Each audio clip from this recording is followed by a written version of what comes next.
Matthew chapter 5. Okay, ito yung ang Panginoon ay kanyang first preaching. Okay, yung sa bundok, pumunta siya dun sa bundok. At in Matthew chapter 5, chapter 6, and chapter 7, yun yung pangangaral ng Panginoon doon sa bundok, o Sermon on the Mount. And then, itinuro niya doon yung mga maraming napakahalagang kailangan matutuhan. Then, this one verse, in verse 13, ang sabi ng Bible niya, ano sabi? Ye are the salt of the earth. But if the salt have lost his savor, wherewith shall it be salted? It is thenceforth good for nothing, but to be cast out and to be trodden under foot of men. Dahil po muna yung manalangin. Dakilang Diyos, salamat po ng marami muli sa umagang ito, sa pagkakataon na kami po makapag-aral ng inyong salita. Tulungan niyo po kami, bigyan niyo po kami ng wisdom. And we pray, Father, that this sermon ay maging pagpapala po sa amin and to reminding us that we should be a salt of the earth. Salamat po sa pangalan ni Jesus. Amen. You may now take your seat. Okay, sabi sa turo ng Panginoon, isa po sa turo niya dyan, okay, in verse 13, ay, ano sabi doon? Ye are the salt of the earth. Amen? So, kausap niya yung mga tao dito. Sabi niya, kayo ay magsilbing asin ng mundo. Tama? Kayo magsilbing asin ng mundo. Itinuro ng Panginoon sa mga tao ito, maging sa mga alagad niya, kung ano ang ibig sabihin ng pagiging asin. Hindi ito yung maging asin literal, kundi inumpara sa isang asin na dapat maging ganun ang buhay natin sa sanlibutan. Kaya sabi ng Bible in verse 14, inumpara din tayo sa isang ilaw. Tama? Verse 14, 15, and 16. Nasabi doon, magliwanag ang inyong mga ilaw, mga ilawan. Amen mga kapatid? Sapagkat in John chapter 9 verse 5, sabi ng Panginoon, as long as I am in the world, I am the light of the world. Sabi ni Jesus, habang ako'y nasa mundo, ako yung liwanag. But the Lord Jesus Christ is now in heaven. Amen? Nasa langit na po siya. Pero hindi ibig sabihin, nasa langit na po siya, wala nang magsisilbing liwanag sa mundo. Kaya nga sabi niya, as long as I am in the world, I am the light of the world.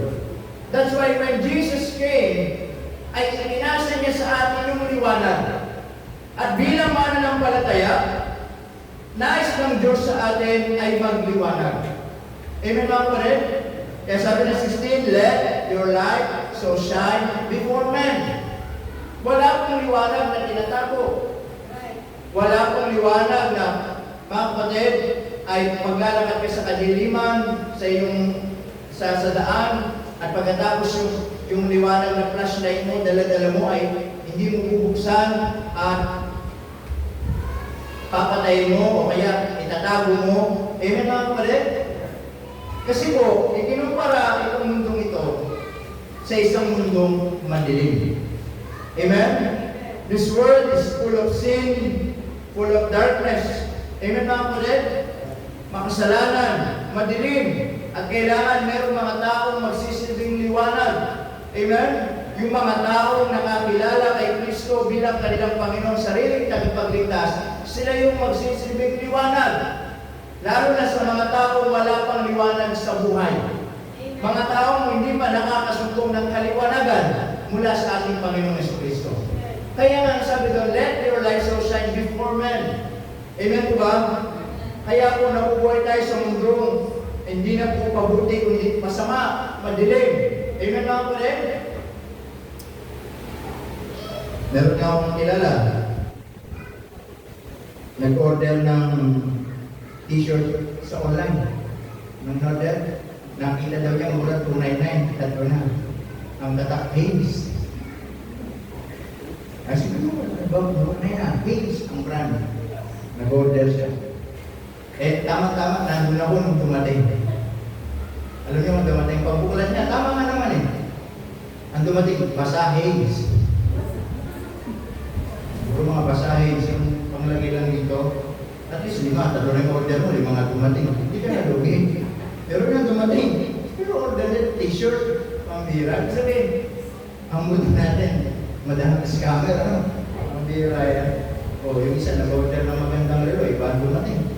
Pambira yan. Sayang mo kasi. O, ngayon, reklamo kayo. Ha? Ayusin nyo, hindi ito yung order ko. Alright? Pero, sa verse 13, pag-aaralan natin, the salt of the earth. Okay? The salt of the earth.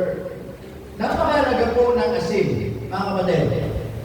Sa buhay natin, sa pagluluto natin, sa bahay natin. Number 1. Number 1, let's look the ingredient. Okay? The ingredient. Salt does not need to look like other ingredients. Kung ikukumpara natin yung asin, ang asin ay masasabi natin hindi siya katulad ng ibang ingredients. Tama ba, kapatid? Ang asin wala pong aroma katulad ng mga seasoning, katulad ng magic sarap. Subukan mo magluto, buhusan mo ng magic sarap, ang sarap. Subukan mo magluto, buhusan mo ng asin, ang alat. Wala po siyang, hindi siya katulad ng mga seasoning, mga kapatid. Amen? Pero, listen to this. But without the salt, mga kapatid, ano man yung malulutuin natin, it will become tasteless. Amen? Nung panahon pa natin, wala namang magic sarap. Ang pinagtitimpla, asin. In the Bible, mga kapatid, asin. Amen? Napakahalaga ng asin. Tama?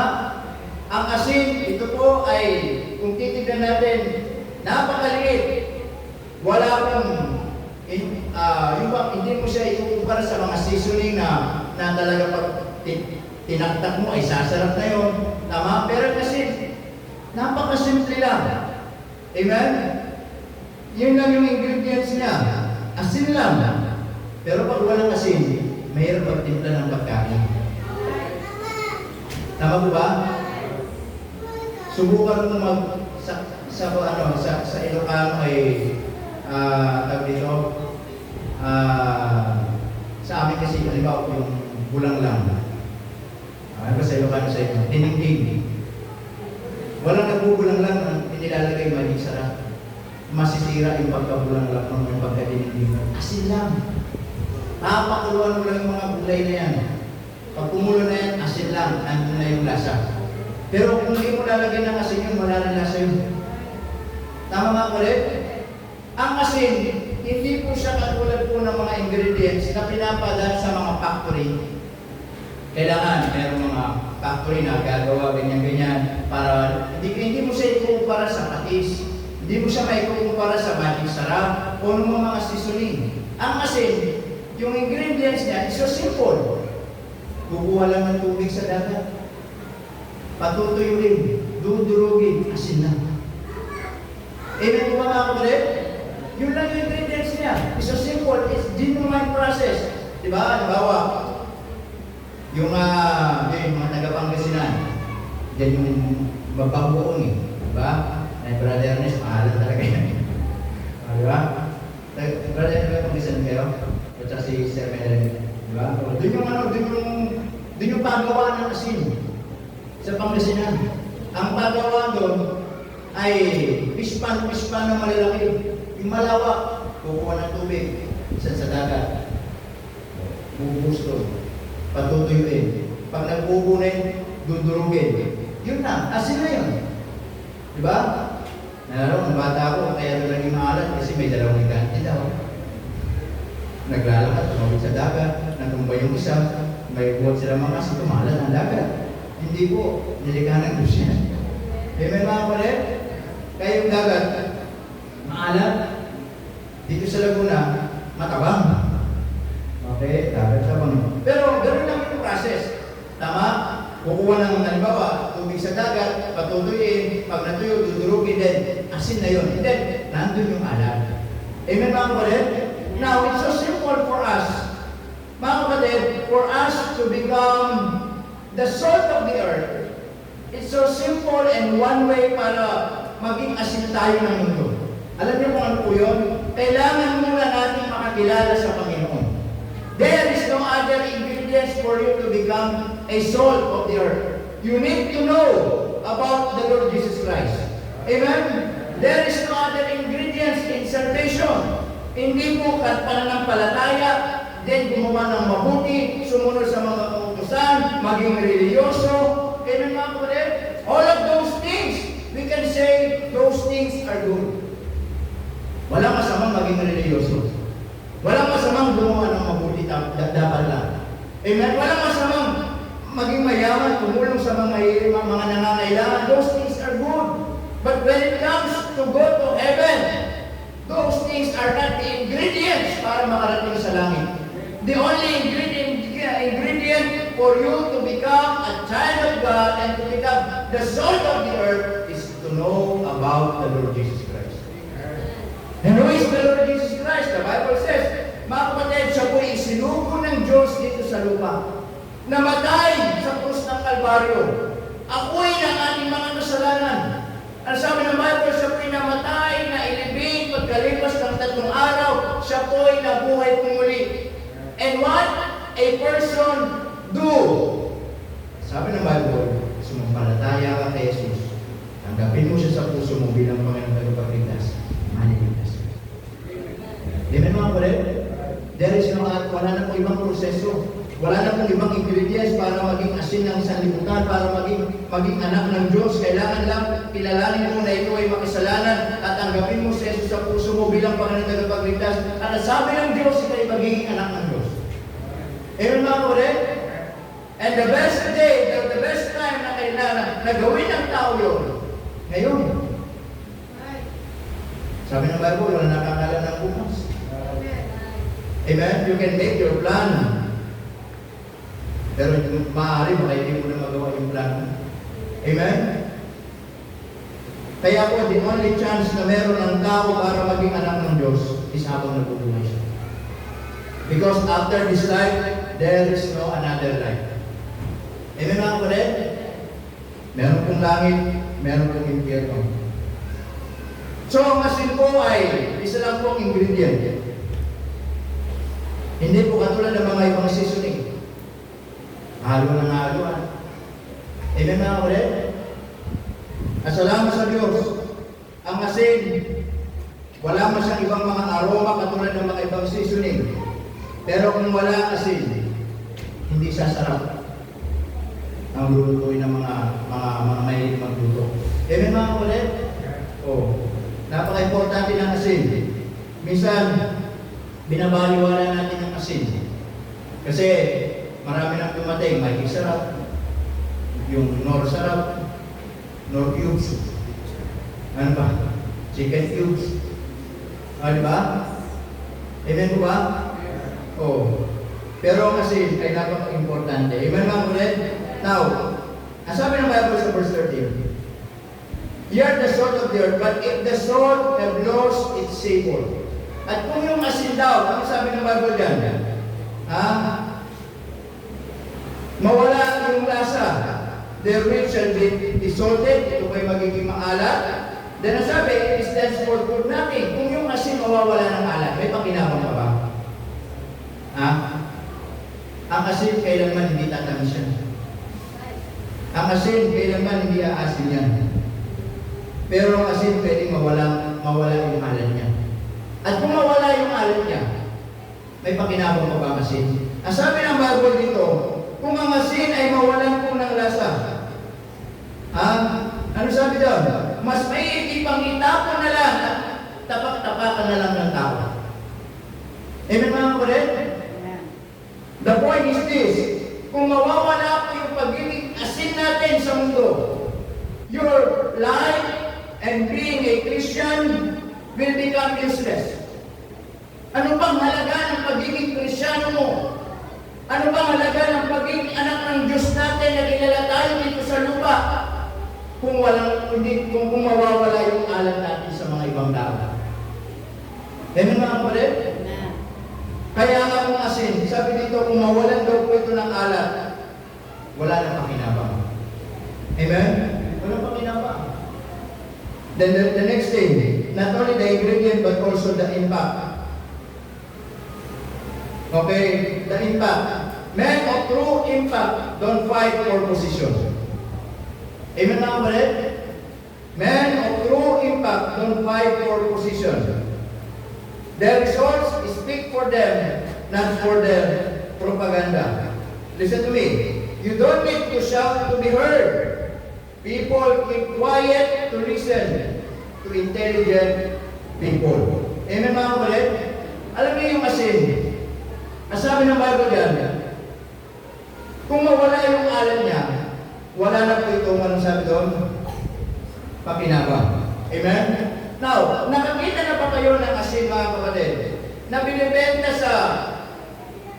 sa tindahan, binibenta sa palengke. Mga kapatid, have you seen where a salt buyer demands to taste it before buying? Nakita na ngayon, pabili nga po ng asin, patikin nga po kung ano po. Walang gano'n kapag bumibili ng asin. Amen? Maaari sa ibang seasoning, maaari sa ibang pagkain, bago yung bayaran, titikman muna.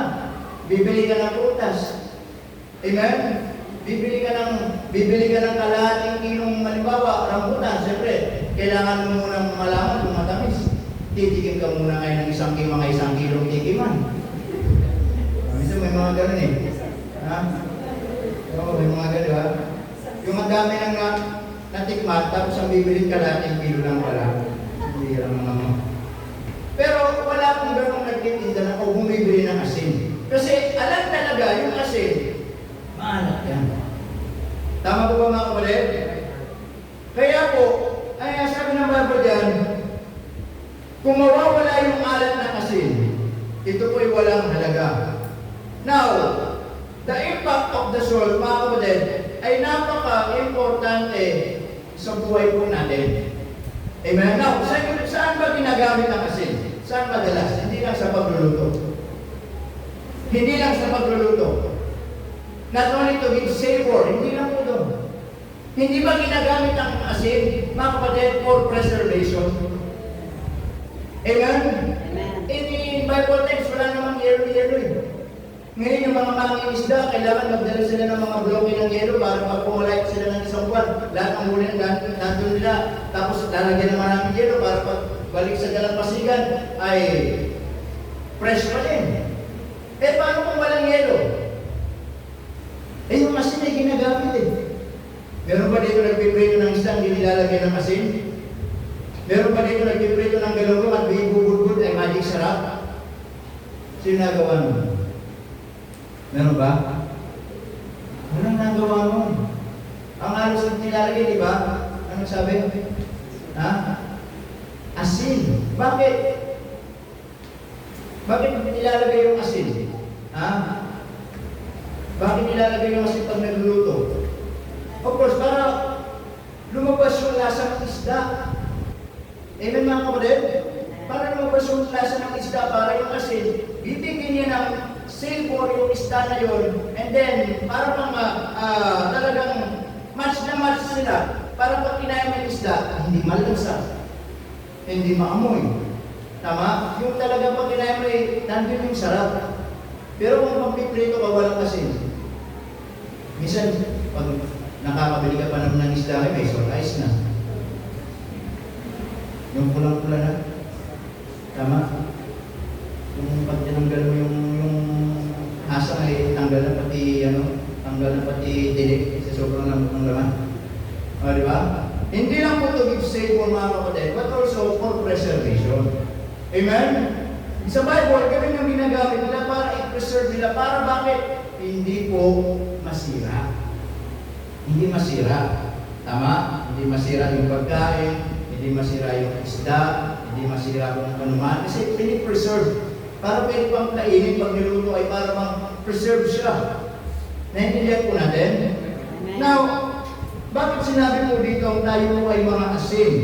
Ano pong impact nito sa buhay po natin? Listen to me very carefully. Naalala niyo yung panahon ng Sodom at Gomorrah? Yung mga tao noon sa panahon na yon, napakasama ng mga tao. Kaya nga ang Diyos galit. Sabi niya kina Abraham, umalis na kayo dyan. At yung Sodoma na yan, yung Gomorrah na yan, wawasakin ko, susunugin ko. At sabi, sa pagkalis ninyo, huwag kayong malilingon pabalik. At pag lumingon kayo pabalik, ano sabi ng Diyos? Magiging asin kayo, literal. Amen? Literal, na magiging asin. Kaya nga yung asawa nila, nung lumingon pabalik, dahil hindi talaga yan, I believe first of all, hindi talaga siya ligtas. Okay? Pangalawa, nandun yung puso niya sa makasalanan ng Sodoma at Gomorrah, nandun yung kalayawan niya. Kaya hindi niya masulit ang Diyos. Paglingon niya, naging literal na asin. Amen mga kapatid?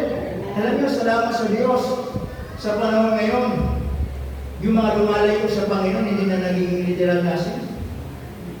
Paano kaya kung maging tayo, maging literal na asin pa din? Tama mga kapatid, pag backslide ka, pag-uwi mo, asin ka. O, di ba? Amen po ba? Pero, tinuturo na lang dito, ito yung patungkol sa spiritual na buhay natin. Na tayo ay maging asin. Amen? Yung sinasabi ditong asin, ito yung impact natin sa mundo. Ito yung testimony natin. Ito yung pamumuhay natin. Upang yung mga taong wala pong Kristo, mga taong walang Diyos, mga kapatid, ay sila'y maasinan natin. Naintindihan po natin? Ibig kong sabihin, ang Diyos po kasi, sa panahon ngayon, mga kapatid, ikinumpara mundo natin sa panahon ng nilalawa, panahon nilalat, yung Sodom at Gomorrah, na pasama, and anytime, yung Diyos, pwede niyang wasakin ang mundo. Do you understand? Anytime, God can judge this world. Kaya niyang wasakin ito anytime. Pero bakit hindi pa nangyayari? Sapagkat marami pang mga mananampalataya dito sa mundo na nagsisilbing asin. Kumbaga, pinipreserve natin ang mundo. Tayo nagsisilbing preservation sa mga unbeliever para sila hindi mawasakin ng Panginoon. Amen mga kapatid? Kaya nga, ang tinuturo dito, yung ating spiritual na buhay, yung ating pamumuhay bilang mananampalataya, ay maging asin tayo sa mundo. Amen mga kapatid? Sa bawat bahay natin, tayo nagpipreserve sa mga mahal natin sa buhay na hindi paligtas. Kung ikaw ay nagiging asin sa kanila, pinipreserve mo sila. Amen mga kapatid? Kumbaga, katulad ni Abraham, nung siya nagipag-deal sa Diyos, sabi ng Diyos, wawasakin mo na yung Sodoma at Gomorrah. Ang sabi ni Abraham, Panginoon, wag mo na, maghanap ako ng matuwid. Sige, maghanap ka. Ang sabi ni Abraham, pwede bang 30? Walang nakitang matuwid sa Sodoma. Pwede bang 20? Pwede bang 10? Pwede bang 5? Walang nakita. Amen mga kapatid? Sabi ng Diyos, umalis na kayo dyan. Kaya nung sa Sodoma at Gomorrah, wala nang matuwid doon na nakatira. Doon binasa ng Diyos. Kaya dito sa panahon natin ngayon, hindi pa winawasan ng Diyos ang mundo natin. Kasi may mga nakatira pang mga matuwid. Sino yun? Yung mga mananampalataya. Kaya yung pagiging asin natin, mga kapatid, yan yung nagsisilbing preservation sa mga hindi mananampalataya. Kung bakit ang Diyos, hindi pa niya winawasan ang mundo natin. Kailan mangyayari yun? Pag wala nang matuwid dito. Kailan mangyayari yun? Pag namatay na tayo lahat o kaya dumating na yung rapture. Did you get my point? Pag dumating ang rapture, wala nang matuwid dito, wawasakin na ng Diyos ito. Pero habang may nabubuhay pa, hindi pa ito wawasakin ng Panginoon. Amen mga kapatid? Kaya napakalaki ng impact nyo. Impact ng bawat isa po sa atin. Amen? In our society, in our world, na mga tao pasama ng pasama, napakalaki ng mga impact natin mga kapatid. Kaya, this is the challenge. Huwag mo hayaan mawala yung alat mo sa mundo. Huwag mo hayaan mawala yung impact mo sa mundo. Huwag mo hayaan mawala yung pagiging Kristyano mo sa sanlibutan. Amen mga kapatid? Amen. That's why, yung ating alat dito sa mundo, ay nandyan pa ba? Amen? Amen. Kaya po mga kapatid, bilang asin ng mundo, nasabi ng Bible, yung impact natin sa sanlibutan, napaka-importante. Amen po ba? Yung impact. Amen? Not only our impact, but also lastly, our integrity. Our integrity. Tingnan natin yung asin mga kapatid. The easiest and only way salt can lose its taste, listen to this, is when it mixes with too much of anything. Naintindihan natin? Mawawala lamang po yung alat ng asin kapag marami ka ng hinalo dito. Halimbawa, nagluto ka ng ulam. Tama? At yung sabaw, tama lang. Nilagyan mo ng asin, isang dako. Ha? Pag tinikman mo yung sabaw, maalat. Anong gagawin mo ngayon? Dadagdagan mo ng sabaw. Tubig. Pag sumobra naman yung tubig, pag tinikman mo, matabang ulit. Naintindihan ninyo? Ibig sabihin, nawawala yung alat kapag marami nang hinahalo dito. Did you get my point? Kapag marami nang nahalo dito sa dito sa asin na ito. Kaya Christians, listen to me. So watch your associations with people without noble values. Amen? Salt is very precious and should not be wasted. Stay tuned. Ibig sabihin, nawawala minsan yung pagiging alat ng mga pagiging Kristyano natin kapag hindi tayo nagiging maingat kung paano tayo makipamuhay dito sa mundong ibabaw. Amen? Pag nahaluan ka ng mga mundo, nawawala yung alat mo. Pag nahaluan ka ng hindi magandang ugali, nawawala yung alat mo. Pag nahaluan ka ng mga kaibigan mo, walang respeto, nawawala yung pagkaalat mo. Pag nahaluan ka ng mga bagay ng sistema ng mundo na maglalayo sa Panginoon, nawawala yung alat mo. Did you may mga ulit? Nawawala yung pagiging alat natin. And listen to me, anong magiging pakinabang mo ngayon sa mundo kung wala na yung alat mo? Ano ngayong magsisilbing pakinabang mo, mga kapatid, kung ikaw ay mawawala yung pagiging asin mo sa mundo? Sabi ng Bible dito sa verse 13, mga kapatid, kung mawala yung alat, walang pakinabang. Good for nothing. Kaya nga, kung ikaw wala ka sa Diyos, wala kang pakinabang sa Panginoon. Amen? Walang halaga yung pagiging Kristyano mo, walang halaga yung pagiging asin mo sa mundo kung ikaw ay hindi nagkakaroon ng magandang patutuo o magandang pamumuhay sa mundo ito. That's supposed to be, tayo po yung nagsisilbing alat sa mundo. Amen? Tayo nagkakaroon ng malaking impact. Amen mga kapatid? At yung ating integrity, mga kapatid, ay huwag tayong papayag na masira yung pagiging anak mo ng Diyos. Huwag kang papayag masira yung pagkakristyano mo. Integrity. Amen? Na kahit mahaluan ka dito in our society, amen? Na mga bagay-bagay dito sa mundo. Tama? Mga bagay-bagay na mga ugali ng mga ibang tao, amen? Mga hindi mga mananampalataya. Pag nahaluan ka, nawawala yung alam. Amen? Kaya pag nahaluan ka ng mga mundo, mawawala yung pagiging asin. Pag nahaluan ka ng sistema ng mundo, mawawala yung pagiging asin mo. Yung pagiging alat mo. Amen mga kapatid? The Bible says, good for nothing. Wala ka ng pakinabang. Paano ka pa mag-preserve sa tao kung walang alat? Amen mga kapatid? Kaya nga napaka-importante, not only our impact, but also, mga kapatid, our integrity. Amen? Our integrity. Huwag kang papayag na ikaw ay mawala yung alat mo sa Panginoon. Kaya sabi ng Bible yan, pag good for nothing, then sabi, but to be cast out and to be trodden under foot of men. Ano pa kinapa? Sabi na pag nawala yung alat, meron pa ba dito gagamit ng asin? Halimbawa yung asin na walang alat? May gagamit ka ba doon? Ha? Wala. Alam mo kung kinabang noon, nung bata kami ginagawa ng asin, yung pinatapon namin sa sa lutuan, tapos pumuputok-putok kasi yun eh. Kung parang pumuputok-putok yun, pag nilagay mo si sakoy, napuputok-putok. Walang pakinabang. Amen?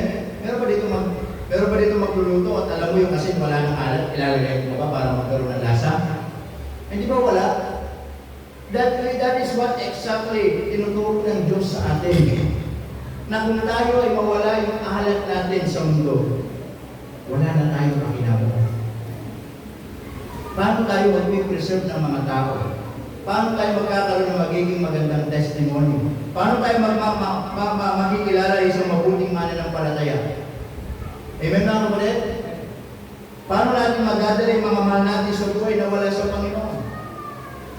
Kung yung pagiging Krisyano natin, mga kapatid, ay wala nang alam.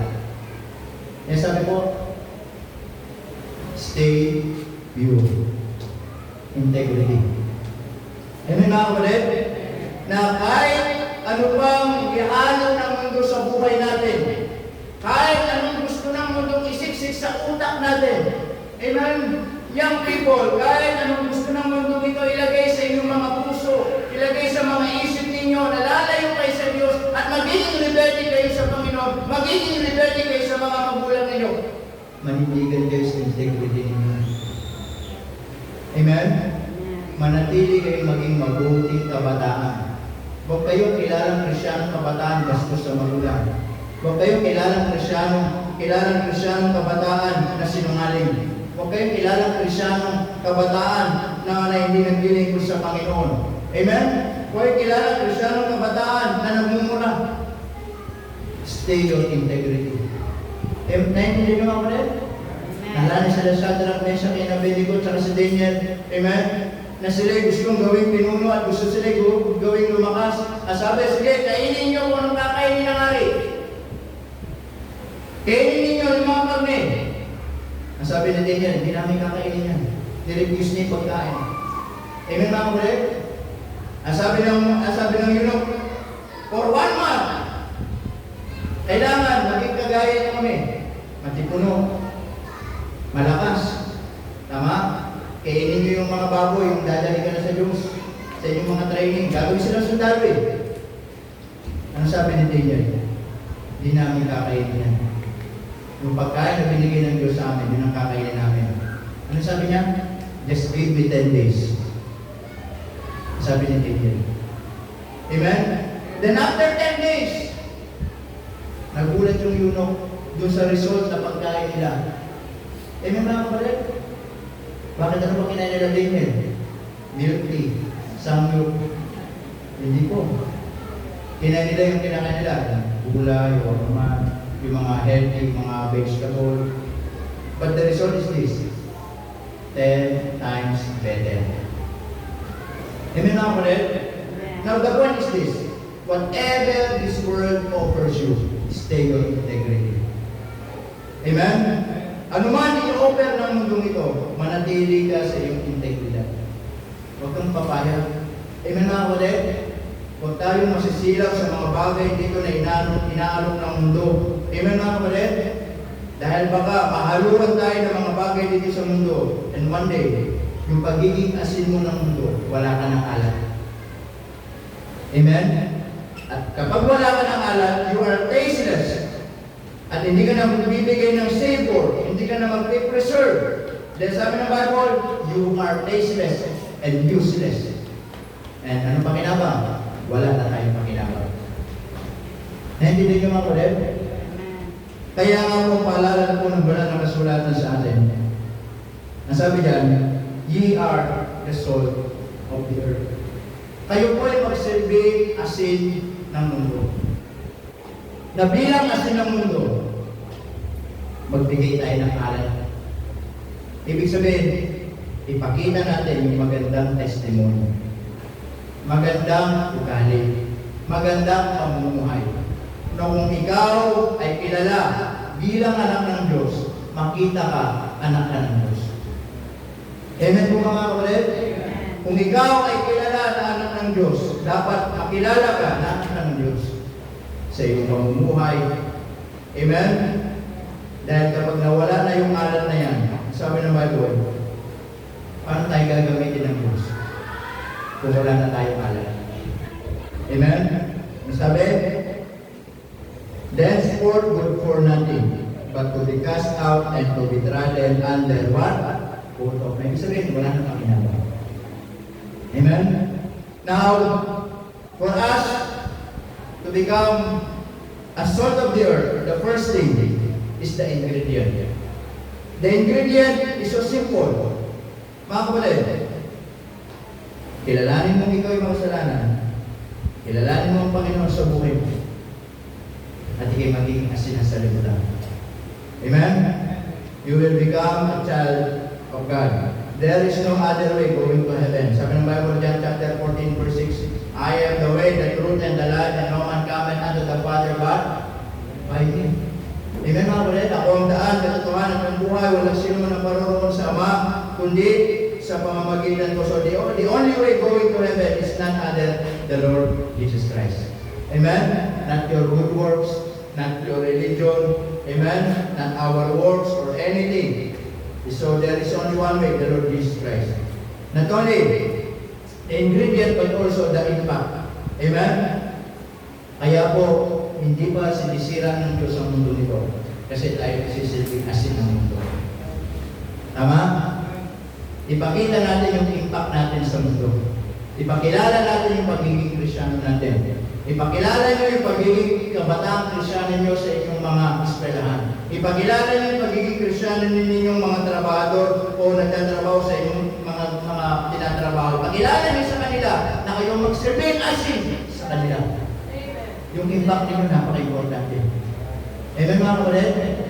Not only our impact but also our integrity. Nawawala ang alat ng asin kapag inahalo nito ng kung ano. Amen? Christian, ito yung magandang paalala sa atin. Pag nahaluan ng maraming mga bagay dito ng mundo, ang puso natin, ang isip natin, ang buhay natin, nawawala yung alat natin sa Panginoon.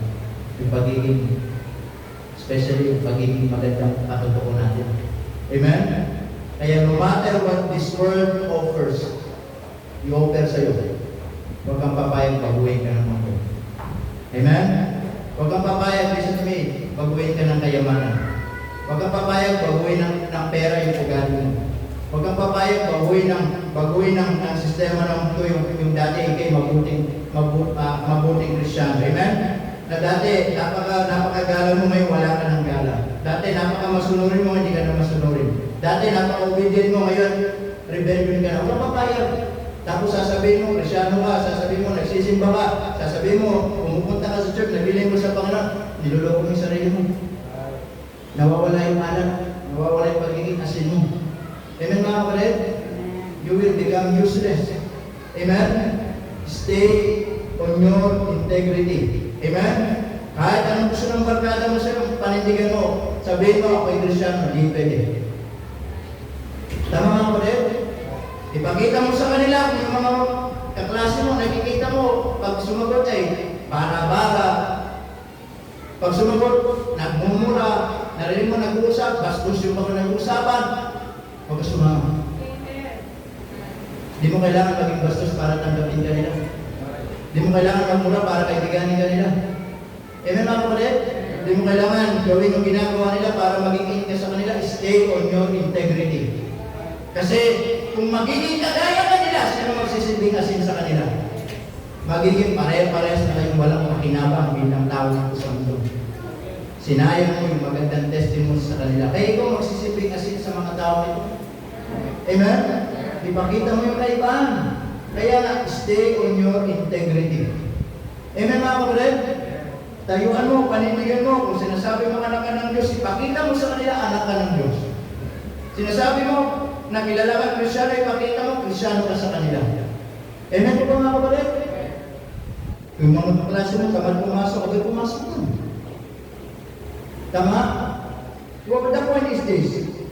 Kung magiging kagaya kasi natin sila, kung magiging kagaya tayo nila, sino pa magbibigay ng alat sa kanila? Amen? Sino pa magdadala sa kanila sa Panginoon? Sino pa magbibigay na magpapakita sa kanila ng magandang patotoo? Tama ba ako ulit? Masisira yung pagiging asin natin dito sa mundo. Amen? Kaya nga, anuman ang gustong hayalo ng mundo sa atin bilang asin. Huwag tayong papayag. Panatilihin natin yung pagiging maalat natin. Amen? Kaya nga sabi ng Bible, we are the salt of the earth. But if the salt have lost its savor, wherewith shall it be salted? It is thenceforth good for nothing, but to be cast out and to be trodden under foot of man. This morning, kumusta po ang ating pagiging asin ng mundo? Ikaw pa ba maalat pa dito sa mundo? O baka naman nawawala na yung alat mo bilang asin? As I said, because of our society, na minsan di natin napamalayan, marami nang hinahalong sa buhay natin na hindi dapat at nawawala na yung alat natin. Huwag natin hayaan dumating ang araw o punto ng buhay natin na tayo naturing ang mga asin, pero wala ng alat. O naturing ang mga anak ng Diyos, pero hindi nagbibigay ng magandang patutunan. Panatilihin natin ang pagiging asin at yung alat nito dapat hindi mawala. Upang sa ganun, sabi ng Bible, ng ating Panginoong Jesucristo, may pagpatuloy natin yung pagiging asin natin sa mundo ibabaw. Amen mga kapatid? That's why, paalala po na salita ng Diyos, ikaw ang asin ng sanlibutan. Amen? Huwag mong alisin ang alat na meron sa iyo.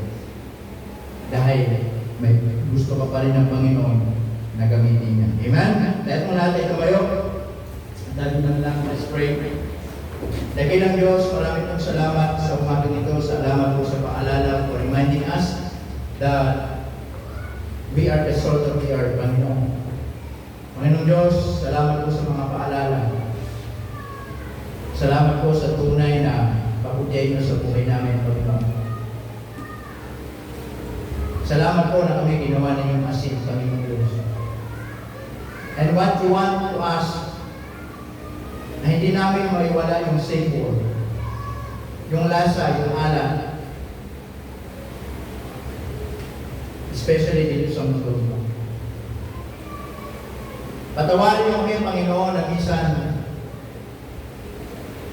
hindi na kami nagiging asin ng mundo. Because of this world, na minsan hindi kami naging watchful, hindi kami nagiging maingat, nahaluan ang buhay namin ng hindi dapat. At yung asin na alat ay nawawala. But Lord, we thank you for this time. We thank you, Lord, for the message na minsan pa ay napaalalahanan kami. Na bilang mga mananampalataya, napakahalaga ng impact and also our integrity. Na huwag kami papayag na mawala yung alat namin, yung lasa namin sa mundo. Kaya Panginoon, at this moment of time, help us to realize that we are the salt of the earth. Habang ating mga ulo nakatungo, mga mata nakapikit. Habang ating pinagbubulay-bulayan ang mensahe o yung salita ng Diyos na ating napakinggan. Kumusta ang iyong pagiging asin ng mundo? Yan ba ba'y nakikitaan pa ng mga tao? Ikaw pa ba ay nagiging alat sa mga taong tasteless ang buhay? It means mga taong walang direksyon ang buhay, mga taong walang patutuhan.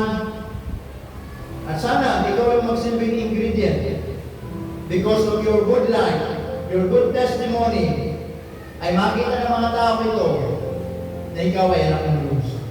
And because of that, yung buhay nila na tasteless at ikaw yung nagiging asin at ingredient sa kanila, ay magkaroon din ng lasa ang buhay nila. Na sila makilala nila ang Panginoon sa buhay nila. How about your impact? How about your ingredient? And also your integrity.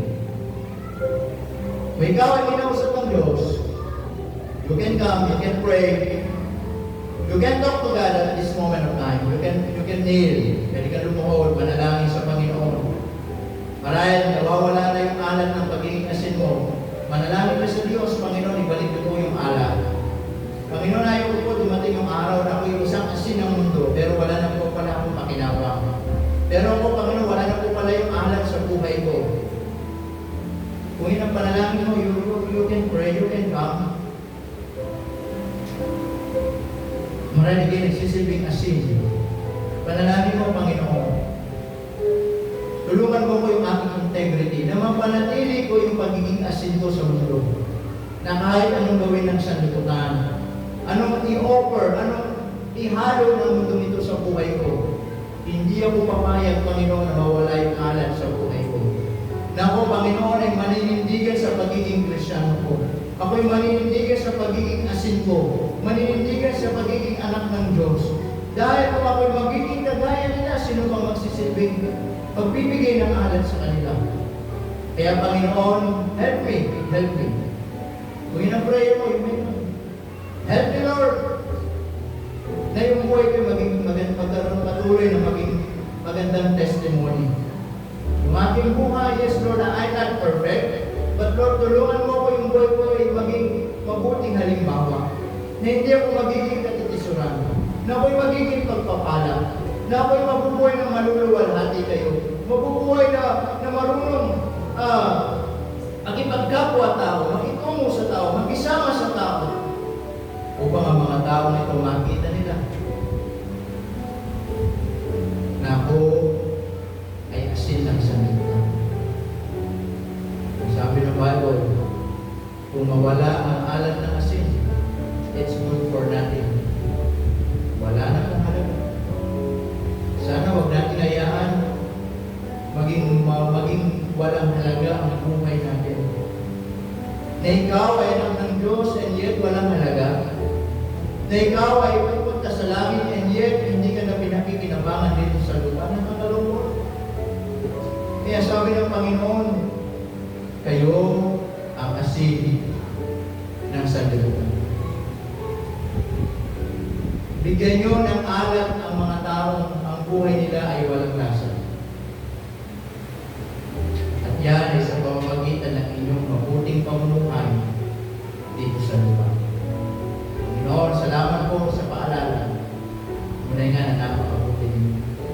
Tulungan niyo po bawat isa po sa amin na lagi magsilbing asin ng sanlibutan. Salamat po Diyos sa pangalan ni Jesus na dumadala. Amen. Amen. Amen natin asin. Alright, sa tayo magpapatuloy at bago tayo naman sa ating magbibigayan,